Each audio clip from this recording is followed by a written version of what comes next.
There are places in this world where time seems to rot, where the air itself is thick with secrets and sorrow. Ravenshollow Manor is one such place, a crumbling relic perched on the edge of a forgotten wood. Its windows blind with dust, its halls echoing with the footsteps of the long dead. For nearly 3 decades, the manor has stood silent, its stories sealed behind locked doors and whispered warnings. But all that changed on a rain-soaked afternoon, when a pair of urban explorers stumbled upon a hidden attic, untouched since the night the Holloway family was murdered. Among the debris and decay, they found a battered leather trunk. Inside, wrapped in a moth-eaten shawl, was an old Camarite's metal code, its lens clouded with age. Next to it, a roll of undeveloped film, brittle with time, yet miraculously intact. The discovery sent a shiver through the small town of Ravenshollow, reopening wounds that had never truly healed. For years, the Holloway murders had been the subject of rumor and speculation, a ghost story told to frighten children and warn off trespassers. The case was never solved. The truth, it seemed, had been buried with the family. But now, with the film in hand, the possibility of answers real. Answers felt closer than ever. What secrets had the camera captured in those final, desperate hours?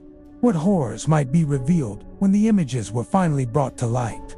Tonight, we begin our descent into the darkness of Ravenshollow Manor, guided by the flickering hope that the past can still speak. What the photos reveal will change everything you thought you knew about the Holloway family and about the evil that lingers in the shadows, waiting to be seen. Ravenshollow Manor was never meant to be forgotten. In its prime, it was the crown jewel of the countryside, a sprawling estate of gabled rooftops, stained glass windows, and manicured gardens that seemed to stretch forever. The manor stood atop a gentle rise, its stone facade catching the morning sun, its chimneys trailing ribbons of smoke into the crisp air. In the spring, the orchards bloomed with white and pink, and the laughter of children echoed across the lawns. The Holloway family, with their wealth and charm, were the heart of the community, hosting lavish parties and summer fetes that drew guests from miles around. For a time, Ravenshollow was a place of music, light, and promise. But the land around the manor was always wild, and the woods that pressed close to its borders were thick with ancient oaks and tangled undergrowth. Even in the brightest days, there was a sense of something watching from the shadows, a presence older than the house itself. Locals spoke of strange lights flickering in the trees at night, of animals found dead without explanation, of a chill that crept in with the fog and never quite left. Some said the manor was built on cursed ground, that the stones themselves remembered blood and betrayal from centuries past. After the Holloway murders, the transformation was swift and merciless. The gardens withered, the fountains dried up, and the once-proud hedges grew wild and unkempt. Windows shattered in winter storms were never replaced, and the roof began to sag under the weight of neglect. The laughter that once filled the halls was replaced by silence, broken only by the cawing of crows and the groan of timbers settling in the night. Ravenshollow became a place people avoided, a dark silhouette against the sky. Its grandeur now, a mockery of what had been lost. Children dared each other to run up the drive at dusk, swearing they saw faces in the windows or heard the faint strains of a piano playing itself. Teenagers told stories of a woman in white who wandered the grounds, searching for her lost children, her cries echoing through the mist. Some claimed to have seen lights flickering in the attic long after the house was abandoned, or to have heard footsteps pacing the upper floors when no one was there. The bravest or the most foolish would sneak inside, only to flee moments later, pale and shaken, unable to explain what they had felt. The townsfolk, once proud to be associated with the Holloways, now spoke of the family in hushed tones. Some believed the murders were the work of an outsider, a drifter passing through on a stormy night. Others whispered of a family curse, of madness and jealousy festering behind closed doors. There were those who insisted the manor itself was to blame, that it had always been hungry for tragedy, drawing darkness to it like a wound that would never heal. Yet, for all the fear and superstition, there remained a fascination with Ravenshollow sensed that the house was not finished with its story, that it still held secrets waiting to be uncovered. The manor became a character in its own right, a silent witness to the horrors that unfolded within its walls. Its decaying beauty was a reminder of how quickly innocence can be lost, how easily light can be swallowed by shadow. As the years passed, nature began to reclaim what was hers. Ivy crept up the walls, prying apart the mortar. Moss spread across the flagstones, softening the sharp edges of memory. The woods pressed closer, their branches scratching at the windows like desperate fingers. Ravenshollow became a place out of time, suspended between past and present, haunted by what it had seen and what it refused to let go. And so, the manor waited, silent, watchful, and patient. It waited for someone to return, to ask the questions that had never been answered, to look beyond the rot and ruin and see the truth hidden in its bones. It waited for the day when the past would no longer be content to remain buried, when the secrets of Ravenshollow would demand to be known. To understand the tragedy of Ravenshollow, one must first understand the Holloways not as names in a police report, but as flesh and blood, as a family bound by love, ambition, and secrets. Their story, like so many, began with hope and promise, and ended in silence and blood. At the head of the family stood Charles Holloway, a man whose presence filled every room he entered. He was tall, with sharp features softened by a ready smile, and eyes that seemed to miss nothing. Charles was a self-made man, the son of a coal miner who had clawed his way into the world of finance and emerged wealthy, respected, and, some whispered, ruthless. He was known for his generosity, donating to the local orphanage, funding the town's library, but also for his temper, which could flare without warning. In public, he was the perfect host, the pillar of the community. In private, he was a man haunted by the fear of losing everything he had built. Beside him was Eleanor, his wife, whose beauty was matched only by her quiet intelligence. Eleanor was the soul of Ravenshollow, orchestrating the grand parties and tending to the gardens with a gentle hand. She was beloved by the townsfolk, who admired her grace and kindness, but those closest to her saw the strain behind her eyes. Letters found in her vanity reveal a woman struggling with loneliness, her words tinged with longing for the life she had left behind in the city. She wrote of sleepless nights, of shadows that crept across the walls, of a growing sense that something was not right within the manor's walls. Their eldest child, Henry, was 17 at the time of the murders, a young man on the cusp of adulthood, eager to prove himself to his father. Henry was clever, ambitious, and fiercely protective of his younger siblings. He excelled at his studies, but his teachers noted a restlessness, a tendency to challenge authority and question the rules. In his journal, Henry wrote of feeling trapped by the expectations placed upon him, of dreams that seemed to slip further away with each passing year. He confided in no one, not even his closest friend, about the arguments he overheard late at night, or the strange noises that kept him awake. Clara, the middle child, was 14, a bright, sensitive girl with a talent for music and a love of poetry. She was often seen wandering the gardens with a notebook in hand, scribbling verses inspired by the changing seasons. Clara's letters to her cousin in London are filled with vivid descriptions of life at Ravenshollow, but also with hints of unease. She wrote of cold drafts in the corridors, of doors that would not stay closed, of a sense that she was being watched. Her music, once light and playful, grew darker in the months before the tragedy, her melodies echoing the tension that simmered beneath the surface. The youngest, Alice, was just 8 years old, a child of laughter and mischief, her pockets always full of treasures found in the woods. Alice was adored by her family, her innocence a balm against the growing darkness. Yet even she was not untouched by the manor's shadow. In a crayon drawing found among her belongings, Alice depicted her family standing in front of the house, but behind them loomed a tall, faceless figure, its arms outstretched. When asked about it, she simply said, "That's the man who lives in the walls." There were others, 2 servants, who had worked for the Holloways for years, their loyalty masking their own fears and suspicions. The housekeeper, Mrs. Greaves kept a diary in which she recorded the daily rhythms of the household, but also her growing unease at the strange occurrences, objects moving on their own, whispers in empty rooms, the feeling of being watched. The groundskeeper, Thomas, was a man of few words, but his letters to his brother spoke of sleepless nights and a sense that something evil had taken root in the manor. Family photographs, now faded and curling at the edges, offer glimpses of happier times. Charles and Eleanor dancing beneath the chandeliers, Henry and Clara racing through the orchard, Alice perched on her father's shoulders, her laughter frozen in time. Yet even in these images, there are shadows and odd tension in the set of Charles's jaw. A flicker of fear in Eleanor's eyes, a distance between the siblings that cannot be explained by mere adolescence. The Holloways were, in many ways, like any other family bound by love, tested by hardship, and ultimately undone by forces they could not control.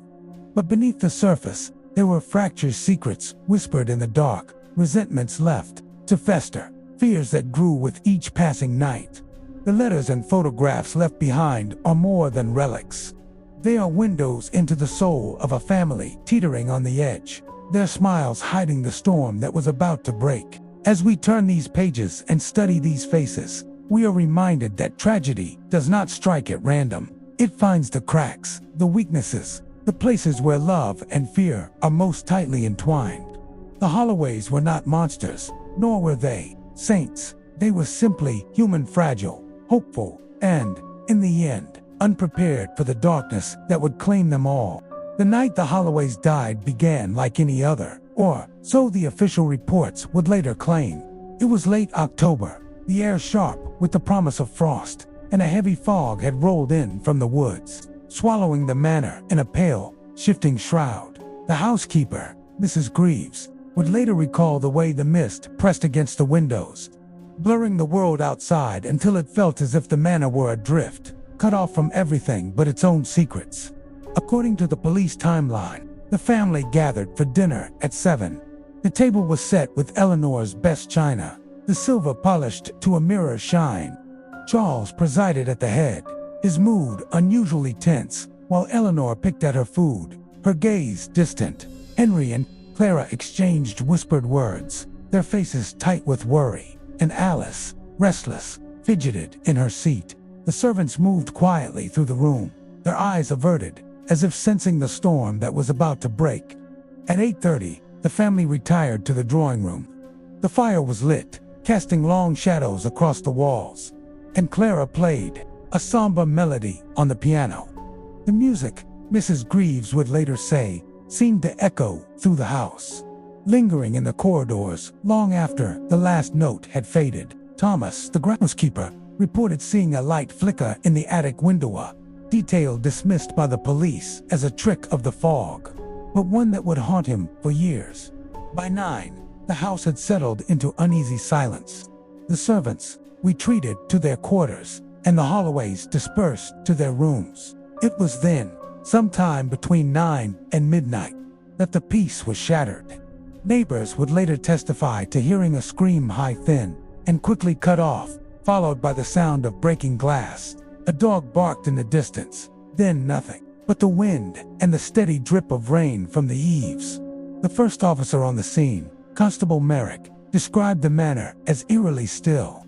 The front door ajar, the hallways echoing with his footsteps. In the dining room, he found the table overturned, a trail of muddy footprints leading toward the staircase. Upstairs, the horror revealed itself in full. Charles and Eleanor, found together in their bedroom, their bodies arranged with a strange, ritualistic care. Henry was discovered in the corridor, as if he had been running for help, his face frozen in terror. Clara lay in the music room, her hand still clutching a sheet of music, her eyes wide open. Alice was found in the attic, curled beneath a broken window, her small body cold and still.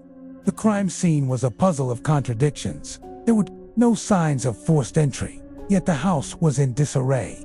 Valuable items were left untouched, but a single family photograph was missing from the mantel. The clocks in the house had all stopped at different times, as if time itself had fractured. The only clues were a series of muddy footprints, too large to belong to any member of the family, and a smear of blood on the attic door. Witness statements only deepened the mystery.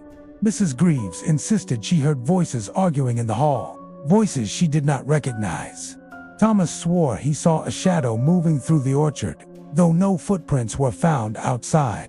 A neighbor claimed to have seen a lantern bobbing in the woods, but when questioned, could not recall the color of the light or the shape of the figure carrying it. The police, faced with a lack of evidence and a tangle of conflicting accounts, quickly ran out of leads. For years, the case remained unsolved, the details growing murkier with each retelling, but the newly discovered photographs, developed from the forgotten film, offered a fresh perspective, a series of images taken in the hours before the murders. The first showed the family at dinner, their faces tense, eyes darting toward the camera, as if aware of being watched. Another captured Clara at the piano, her hands poised above the keys, a shadow looming in the doorway behind her. A third, blurred and off-kilter, revealed the attic window, a pale face pressed against a glass. But it was the final photograph that defied explanation. Unlike the others, it was taken after midnight, the timestamp barely legible. The image was dark, the flash illuminating only a sliver of the attic. In the foreground, Alice's doll lay abandoned on the floor. In the background, a figure stood half in shadow, its features obscured, its proportions subtly wrong. The police had no record of anyone matching that description, and no one could explain how the camera had ended up in the attic, or who had taken the last photo. The photograph didn't fit, didn't belong to the sequence, didn't match any known timeline. It was as if the camera had captured something not meant to be seen, a fragment of the night's terror, preserved in silver and shadow. And as the investigators stared at the image, a single, chilling question echoed through the empty halls of Ravenshollow. Who or what was in the attic with Alice that night? The morning after the murders, Ravenshollow awoke to a world forever changed. Word spread quickly, first as a whisper, then as a wail. The manor, once a symbol of prosperity, was now a crime scene, cordoned off by police tape and crawling with investigators. The townspeople gathered at the gates, their faces pale with shock, their voices hushed as if afraid to disturb the restless dead. The Holloway family, who had once seemed untouchable, had been reduced to a cautionary tale, their tragedy casting a long, cold shadow over the village. The investigation began with a flurry of activity. Detectives from the city arrived, their coats flapping in the wind, their notebooks filling with names and alibis. The press descended, hungry for details, their headlines screaming of ritual slaughter at Ravenshollow and family curse strikes again. The police combed the manor for evidence, dusting for fingerprints, collecting fibers, and photographing every inch of the blood-stained rooms. Yet, for all their efforts, the case quickly became a labyrinth of dead ends and contradictions. At first, suspicion fell on the servants. Mrs. Greaves, the housekeeper, was questioned for hours. She recounted her movements with trembling hands, insisting she had been in her quarters when the screams began.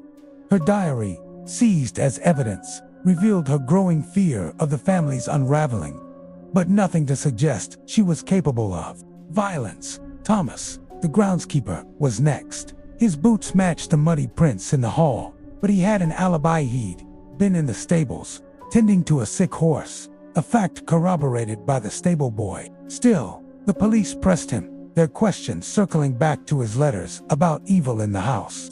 Thomas, stoic and stubborn, refused to say more. Attention soon turned to outsiders. A traveling salesman had been seen in the village the day before the murders, his face unfamiliar, his manner nervous. He was tracked down in a neighboring town, his belongings searched, his alibi checked. Nothing connected him to the crime. A vagrant, known to sleep in the woods, was brought in for questioning. He spoke of strange lights and voices in the night, but his ramblings were dismissed as the product of a fevered mind. The police, desperate for answers, began to suspect everyone and trust no one. But beneath the surface, the community itself began to fracture. Old grudges resurfaced, and neighbors eyed each other with suspicion. The Holloways had been admired, but also envied. Charles's business dealings had made him enemies, men who felt cheated or slighted, who now found themselves under the harsh glare of suspicion. Eleanor's beauty and grace had inspired both devotion and jealousy. Rumors swirled about affairs, secret debts, and whispered threats. The town, once united by pride in the manor, was now divided by fear and mistrust. The children's deaths struck the deepest blow. Henry, with his rebellious streak, was rumored to have fallen in with a bad crowd. Some whispered that he had brought trouble to the family's door, that the sins of the son had doomed them all. Clara's melancholy was reinterpreted as a sign of madness, her music now described as haunting and unnatural. Alice, the innocent, became a symbol of lost innocence, her crayon drawings scrutinized for hidden meanings. The community, desperate for an explanation, began to see omens and portents everywhere. As weeks turned to months, the investigation stalled. The evidence was thin, the suspects cleared, and the case grew cold. The police, frustrated and exhausted, began to suggest that the answer might never be found. The press moved on, the headlines faded, and Ravenshollow was left to pick up the pieces, but the wounds did not heal. The manor stood empty, its windows staring blankly at the world, its secrets locked away. The townspeople avoided the estate, crossing themselves as they passed, muttering prayers against the darkness. Yet, in private, the fear lingered. Doors were locked at night, children kept indoors after dark. The old stories resurfaced of curses, of vengeful spirits, of the land itself rejecting the holiday. Some believed the family had been punished for their pride, others that they had been victims of something older and more malevolent than any human hand. The line between fact and legend blurred, and the truth became just another ghost haunting the manor. The newly discovered photographs reignited the old debates, the image of the shadowy figure in the attic, the strange light in the window. The missing family portrait each detail was dissected and discussed, fueling fresh theories. Was the killer someone the Holloways knew, someone they trusted? Or was it a stranger, drawn to the manor by forces beyond understanding? Was the answer hidden in the family's secrets, or in the land itself? As you listen to these echoes of suspicion, of grief, of fear, I invite you to step into the shoes of those left behind.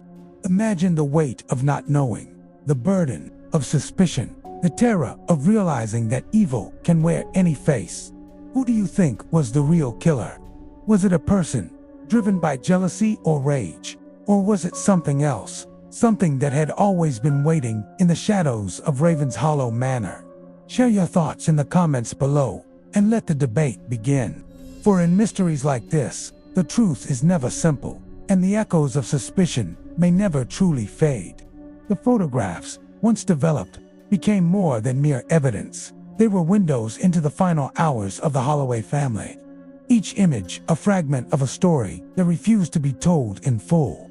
The film, brittle with age, yielded a sequence of 12 photographs, each one more unsettling than the last. They were not the posed, smiling portraits found in family albums, but candid, hurried, and at times, almost frantic. The camera's eye was unsteady, as if the person behind the lens was both witness and participant in something they could not control. The first photograph is deceptively ordinary. The family gathered in the dining room, the table set for dinner. Charles sits at the head, his posture rigid, his gaze fixed on something just out of frame. Eleanor's hands are folded in her lap, her knuckles white, her eyes downcast. Henry and Clara sit side by side, their faces tense, while Alice, barely visible at the edge of the frame, appears to be looking over her shoulder, as if distracted by something behind her. The lighting is strange, too harsh in some places, too dim in others, casting deep shadows that seem to crawl across the walls. On the far side of the room, a mirror reflects the scene, but the reflection is subtly wrong. A chair appears empty in the real room, but occupied in the glass. The second image is taken in the hallway, the camera tilted at an odd angle. Henry stands near the staircase, his expression wary, as if listening for a sound only he can hear. Behind him, a door is ajar, and a sliver of darkness spills into the corridor. On the wall, a family portrait hangs askew, the the faces within it blurred by a strange, oily smudge. In the lower corner of the photograph, a handprint, small, childlike, and smeared with something dark, marks the wallpaper. The third photograph is of Clara at the piano, her fingers poised above the keys. The room is dim, the only light coming from a single candle on the mantel. Clara's face is caught in profile, her eyes wide and unfocused, as if she is listening to something just out of sight. In the background, the curtains billow inward, though the windows are closed. If you look closely, you can see the faint outline of a figure behind the fabric towel, indistinct and watching. The fourth image is a blur of motion, as if the camera was snatched away mid-shot. The frame is filled with streaks of light and shadow, but in the center, a face emerges distorted, mouth open in a silent scream. The features are hard to make out, but the eyes are unmistakable, wide, terrified, and pleading. Some believe this is Henry, caught in a moment of panic. Others insist it is someone else entirely, someone not meant to be there. The fifth photograph is of the main staircase, the banister slick with rainwater, footprints, muddy, large, an uneven trail up the steps, disappearing into the darkness above. At the top of the stairs, a door stands open, and a faint light glows from within. On the landing, a doll lies abandoned, its porcelain face cracked, its eyes staring blankly at the camera. The angle of the shot suggests it was taken in haste, as if the photographer was being pursued. The sixth image is perhaps the most disturbing. It shows the attic, cluttered with old trunks and broken furniture.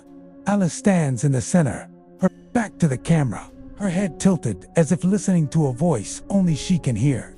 In the far corner, a shadow stretches across the floor, impossibly long and thin, its edges flickering as if alive. The light in the attic is wrung too cold, too blue, casting everything in an unnatural pallor. On the wall behind Alice, a series of symbols have been scratched into the plaster, their meaning lost to time. The seventh photograph is of Eleanor, alone in her bedroom. She sits at her vanity, her face reflected in the mirror. Her eyes are red-rimmed, her lips parted as if she is about to speak. On the table before her, a letter lies open, the words blurred but the signature clear. Yours, always, Charles. In the mirror, however, Eleanor's reflection does not match her posture. Her hands are raised, as if warding off something unseen. The room behind her is empty, but in the glass, a dark shape looms over her shoulder. The eighth image is of the garden, taken from an upstairs window. The fog is thick, swirling around the hedges and statues. In the center of the lawn, a figure stands motionless, dressed in white, their face obscured by the mist. Some say it is Clara. Others believe it is the infamous woman in white of local legends. In the lower corner of the photograph, a second figure can be seen, crouched low to the ground, its features animalistic and twisted. The ninth photograph is of the music room, the piano lid closed, the keys smeared with something dark. A sheet of music lies on the floor, the notes scrawled over with frantic, looping handwriting. The camera's flash catches a pair of eyes in the darkness, beneath the piano, wide, unblinking, and inhuman. The wallpaper behind the instrument is torn, revealing a hidden door, its edges blackened as if burned. The 10th image is of the main hallway, the walls lined with family portraits. Each face in the paintings has been scratched out, the canvas torn and gouged. In the center of the frame, a single candle burns, its flame guttering in an unseen draft. The shadows on the walls twist and writhe, forming shapes that seem almost human. In the far distance, a door stands open, and a faint, childlike laughter can be heard, though the photograph, of course, is silent. The 11th photograph is of the cellar, the stone steps slick with moisture. The camera's flash reveals a series of footprints leading into the darkness, each one deeper and more pronounced than the last. On the wall, a message is scrawled, in what appears to be blood. It's not over. In the corner, a pile of old toys and children's shoes is stacked haphazardly, as if someone had been searching for something or someone. The final photograph is the most enigmatic. It is taken in the attic, the same room where Alice was found. The image is grainy, the focus poor, but in the center stands a figure tall, faceless, its body twisted at unnatural angles. Its arms are outstretched, as if welcoming or warning. At its feet lies the missing family photograph, torn in half.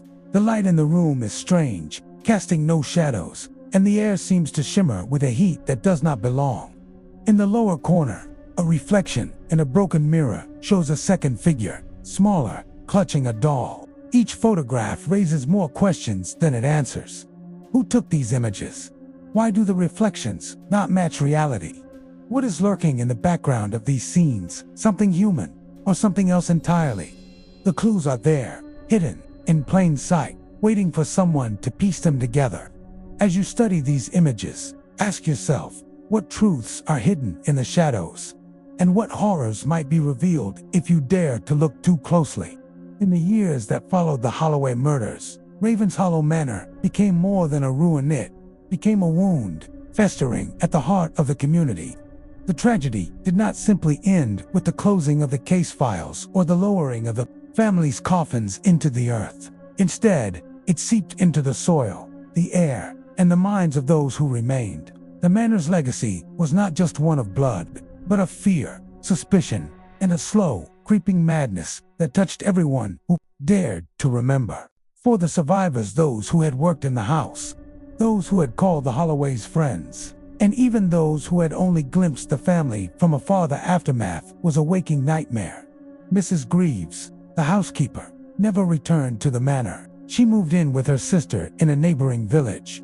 But her sleep was plagued by dreams of endless corridors and doors that would not stay closed. She wrote letters to the local vicar, begging for prayers, confessing that she sometimes heard Alice's laughter in the wind or saw Eleanor's reflection in her bedroom mirror.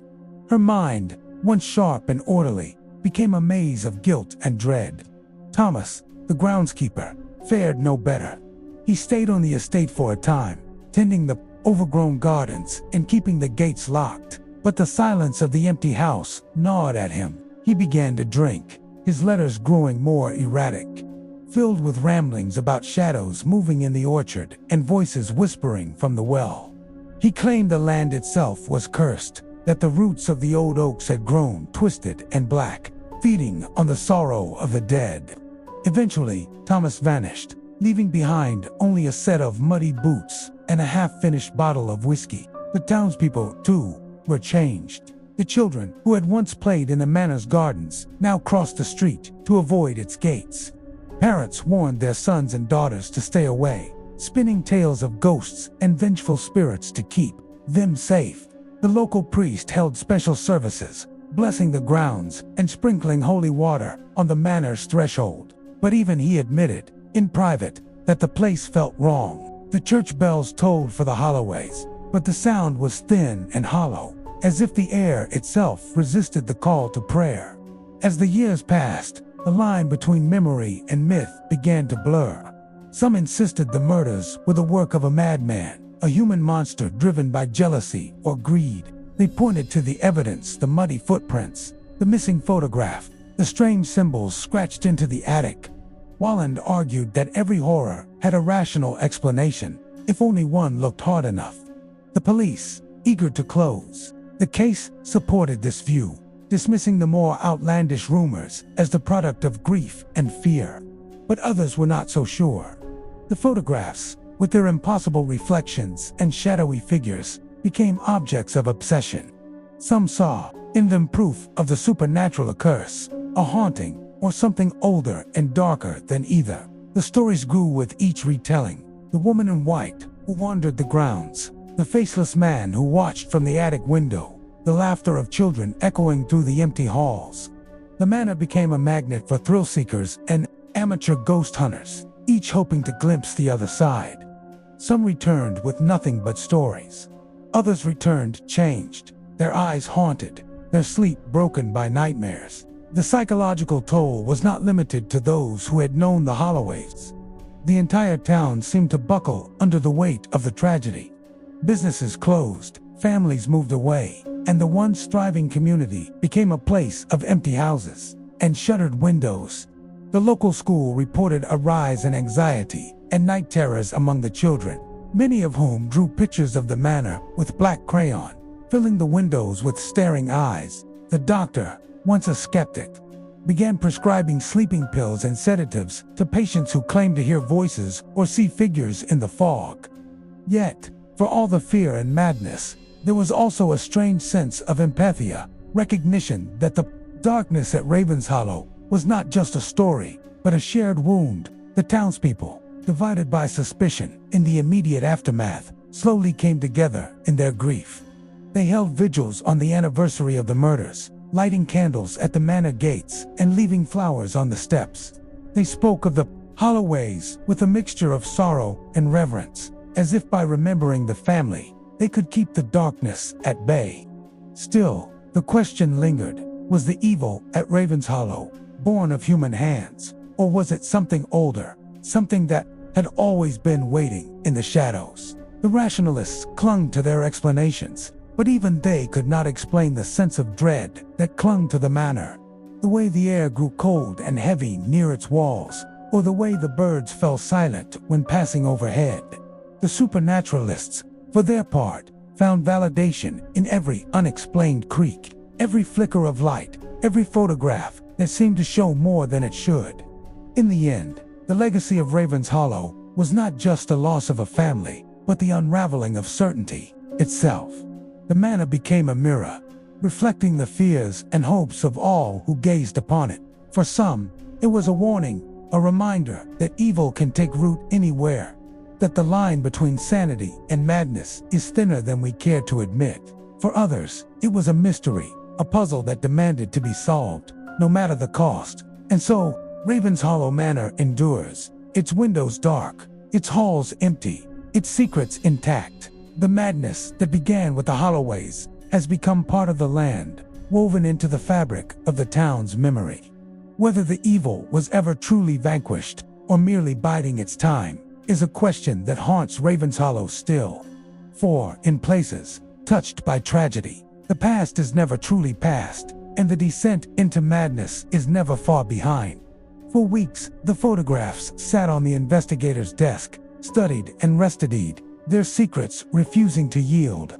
The townspeople argued over every detail, every shadow, every blurred edge, but it was not until a local historian, combing through the images late one stormy night, noticed a pattern, a sequence hidden not in the faces or the rooms, but in the reflections and the spaces between that, the true horror began to emerge. The revelation was not immediate. It crept in slowly, like the fog that once swallowed Ravenshollow Manor, a chill that settled in the bones. The historian, a woman named Margaret Lane, had grown up hearing stories of the Holloways. Her own mother, once a guest at their summer parties. She knew the house, the family, the legends. But as she laid the photographs side by side, she saw something no one else had noticed: the presence of a figure, not in the foreground, but always at the edge, always in the periphery, growing clearer with each successive image. In the first photograph, the family at dinner, the figure is nothing more than a smudge in the mirror, a trick of the light. In the second, the hallway, it appears as a shadow behind Henry, elongated and thin, almost human, but not quite. By the time Clara is captured at the piano, the figure is unmistakably a tall, faceless silhouette, its arms impossibly long, its head tilted as if listening. In the attic, with Alice, it stands just behind her, its hand reaching out, fingers splayed, the air around it warped and shimmering. Margaret's heart pounded as she traced the figure's path through the house, from room to room, always just, out of reach, always watching. She realized, with a growing sense of dread, that the figure was not a person at all, but something else, something that had been with the Holloways that night, moving among them, unseen but ever present. The photographs, she understood, were not just records of a family's final hours, but a map of an intrusion, a haunting, a possession. But the true shock came with the final image to addict, the torn family photograph, the faceless figure standing over Alice's doll. In the broken mirror, a second figure is visible, smaller, clutching the doll, its face twisted in terror. At first, Margaret thought it was Alice herself, but the proportions were wrong. The eyes too large, the mouth open in a silent scream. It was as if the mirror had captured not just a reflection, but a soul in torment, trapped in the moment of death. She enlarged the image, searching for answers, and found something even more disturbing. Scratched into the dust on the attic floor, barely visible, were words, "Let me out." The handwriting was childish, desperate, and matched samples from Alice's schoolbooks. The implication was chilling. Had Alice tried to communicate, to warn, to escape whatever had come for her, or had something else, using her hand, left a message for those who would come after? The police, when shown the evidence, dismissed it as coincidence, the product of overactive imagination and the human tendency to see patterns in chaos. But Margaret could not shake the feeling that the photographs were more than mere images, were a record of an encounter with something beyond understanding, something that had chosen the Holloways for reasons no one could fathom. The townspeople, when the story broke, were divided. Some clung to the rational explanations: a killer in the night, a family torn apart by secrets and madness. Others saw in the photographs proof of the supernatural, a curse, a demon, or a spirit that had claimed the manor as its own. The debate raged in the pubs and the church halls, in whispered conversations and heated arguments. The photographs became relics, objects of fear and fascination, passed from hand to hand, each person seeing in them what they most dreaded. But the greatest revelation was not in the images themselves, but in what they suggested: that evil, once invited in, does not simply leave. It lingers, it waits, it finds new ways to be seen. The Holloways, in their final hours, had become both victims and witnesses, their tragedy preserved not just in memory, but in the very fabric of the house. The photographs were a warning, a testament, a plea for understanding that would never be fully answered. And yet, for all the horror, there was a strange sense of release. The truth, whatever it was, had been brought into the light, if only for a moment. The shadows that had haunted Ravenshollow were named, if not banished. The manor, for the first time in years, felt less oppressive, as if the act of truly looking had broken some ancient spell. Still, questions remained.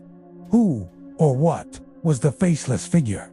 Was it a ghost, a demon, a manifestation of the family's own fears and guilt? Or was it something older, something that had always been part of the land, waiting for the right moment to emerge? And what of Alice's message? Was it a cry for help, or a warning to those who would come after? The answers, like the photographs, are open to interpretation. Some mysteries, Margaret realized, are not meant to be solved, but to be witnessed, to be remembered, to be carried forward as a reminder of the thin line between the known and the unknown. The Holloway family's story, preserved in 12 haunting images, is one such mystery, a revelation that is both an ending and a beginning. A door that, once opened, can never truly be closed. So, as you look upon these photographs, ask yourself, what do you see in the shadows? And what, if anything, is looking back? In the years that followed the Holloway murders, Ravenshollow Manor became more than a crime scene. It became a symbol, a warning, and a wound that never quite healed. The house itself, once the pride of the countryside, was left to rot, its windows shattered by storms, its gardens choked with weeds. The townspeople, who had once gathered for summer fetes and winter balls, now crossed the road to avoid even a glimpse of the manor's crumbling silhouette. Ravenshollow was no longer just a place. It was a shadow that stretched over every life in the village.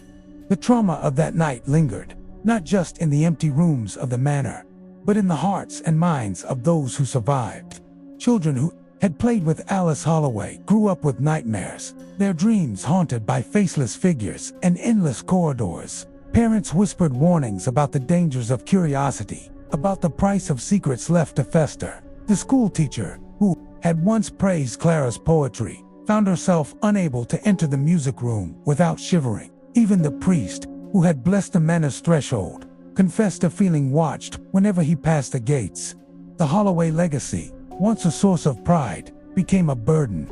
Distant relatives changed their names, hoping to escape the stain of tragedy.